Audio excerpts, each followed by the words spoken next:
संध्या की ससुराल का गांव खड़गपुर एक जागरूक गांव माना जाता है। आसपास के क्षेत्र में सब एक मत हैं कि खड़गपुर बढ़िया गांव है। कहा जाता है कि जिस गांव के लोग 150 साल से जागे हुए हों वह तो दूसरों से आगे रहेगा ही। खड़गपुर से अपने गांव की तुलना नहीं करते हैं लोग। इस बात का गहरा अर्थ खड़गपुर वाले भी जानते हैं और इसी अनकहे सम्मान के कारण आसपास के सब गांवों से खड़गपुर वालों का भ्रातृभाव गहरा रहता है। वे सब दूसरे ग्रामवासियों को अपने छोटे भाई बहन जैसा ही समझते हैं।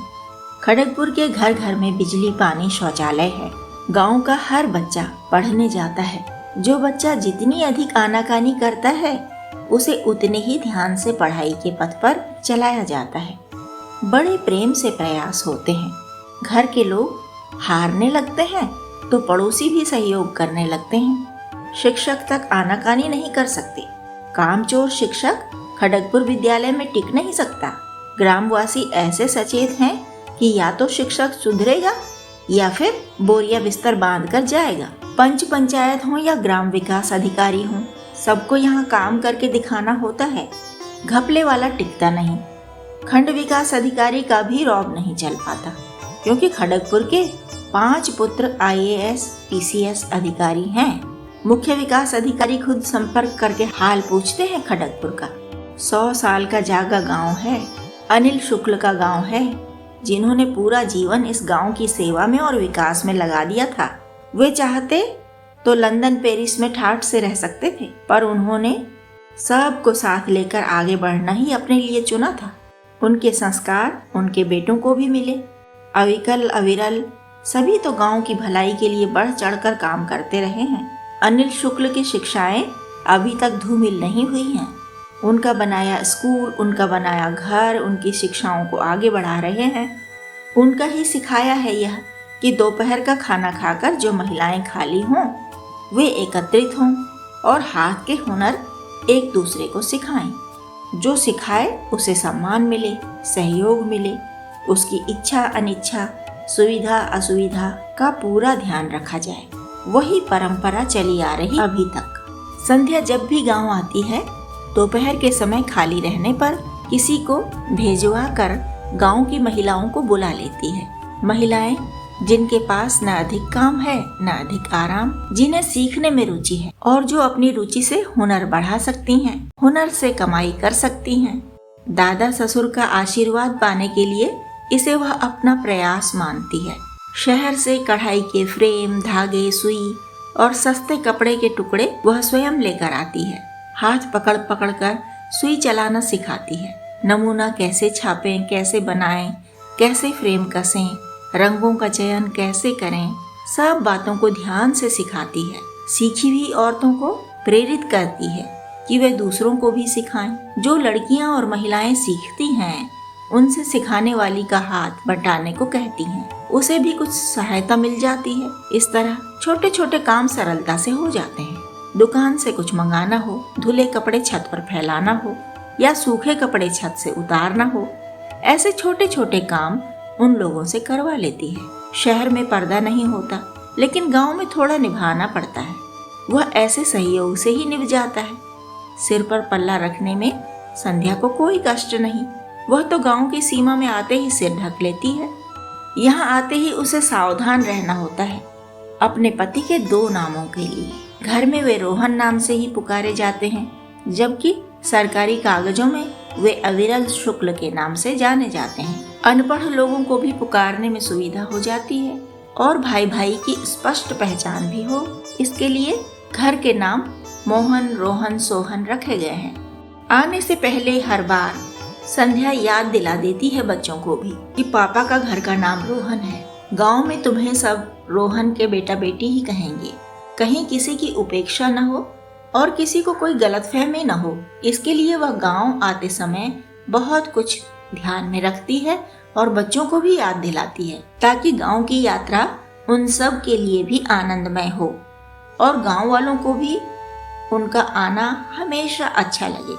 संध्या ने अपनी बिटिया दिव्या के लिए कुछ नियम बनाए हुए हैं। उसके जीवन की अबाधता के लिए, सुरक्षा के लिए चिथड़ा जीन्स नहीं पहननी है, बदन उघाड़ू कपड़े नहीं पहनने हैं, शिट शिट जैसे शब्द नहीं बोलने हैं। इतने प्यार से और विस्तार से संध्या ने दिव्या को बातें समझाई हैं कि उसे समझने में कोई परेशानी हुई ही नहीं। ठीक वही तकनीक अपनाई है जो कभी उसके साथ उसकी माँ ने अपनाई थी। जैसी अच्छी माँ सुमित्रा जी सिद्ध हुई हैं, संध्या भी वैसी ही अच्छी माँ कहलाना चाहती है। दीपक भी उससे सीखता है, माँ को टोकता नहीं।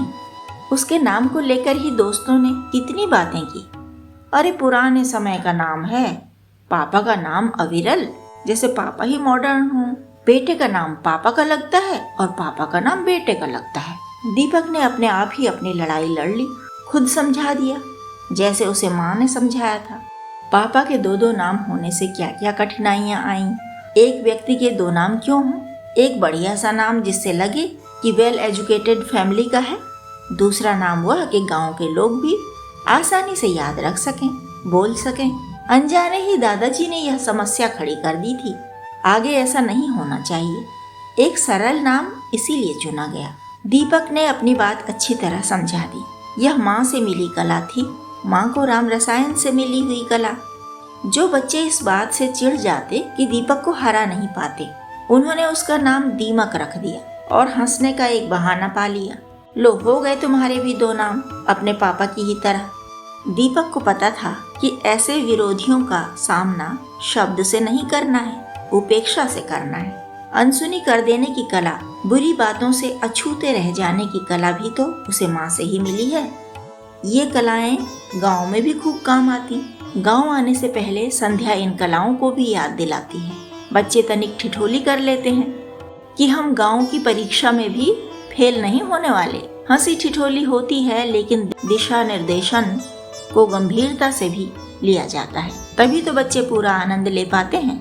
गांव के बच्चे जिस जिस उद्दंडता से उन्हें हराना चाहते हैं, वह उद्दंडता तो उन्हें खुद ही छोड़नी पड़ जाती है। खड़गपुर गांव में वैसे ही बुराइयों पर खड़ग चलते रहते हैं। गांव के बच्चे कोई योजना बनाए भी तो ये शहरी बच्चे उनकी योजना पर पानी फेर देते हैं। हार कर उन्हें बदलना ही पड़ता है। दिव्या और दीपक पर थोड़ा पढ़ाई का काम भी डाला जाता है।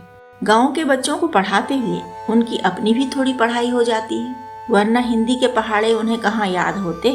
भाषा ठीक रहती है, कम प्रयोग होने वाले शब्द भी याद रह जाते हैं। पेड़ों पर चढ़ चढ़ कर फल खाने का आनंद तो गांव के अलावा कहीं मिल ही नहीं सकता। ट्रेड मिल पर दौड़ने में आनाकानी करने वाली दिव्या खूब मजे से चक्की चला लेती, दही बिलो लेती। मजे मजे में अच्छा व्यायाम हो जाता उसका, और वेट लॉस के लिए अलग से चिंता नहीं करनी पड़ती उसे। बच्चे गांव के कुछ बच्चों को प्राणायाम भी सिखा लेते। खुद भले ही बहुत नियमित नहीं हैं, पर नानी नाना के प्रभाव में करते तो हैं। जब ननिहाल जाएंगे तो फिर से नियमित हो जाएंगे। ऐसे ही चला आ रहा है बचपन से। यहाँ आने के बहाने भी थोड़े सधते ही हैं वे। लगातार शहर में रहने से उतनी भी नियमितता नहीं रह पाती। इस बार संध्या गांव आई है एक बड़ी योजना के साथ। गांव की जो महिलाएं सिलाई सीखी हैं, उन्हें और दक्ष बनाना, कढ़ाई वालियों से उनके सिले कपड़ों पर काम करवाना और फिर सब तैयार करके कपड़े शहर ले जाना। वह अपना बुटीक खोलेगी। यहाँ से कपड़े जाएंगे, शहर में भी तैयार होंगे। कारीगर रखे जाएंगे, जिन्हें आजीविका की आवश्यकता है उनकी सहायता हो सकेगी। बढ़ते खर्चे पूरे हो सकेंगे। दिव्या और दीपक की उच्च शिक्षा के लिए पैसे की कमी बाधा नहीं बन सकेगी। कहानी पसंद आई हो तो लाइक करें, सब्सक्राइब करें और दोस्तों के साथ शेयर करें। और हाँ, कमेंट करना और नोटिफिकेशन बेल दबाना ना भूलें।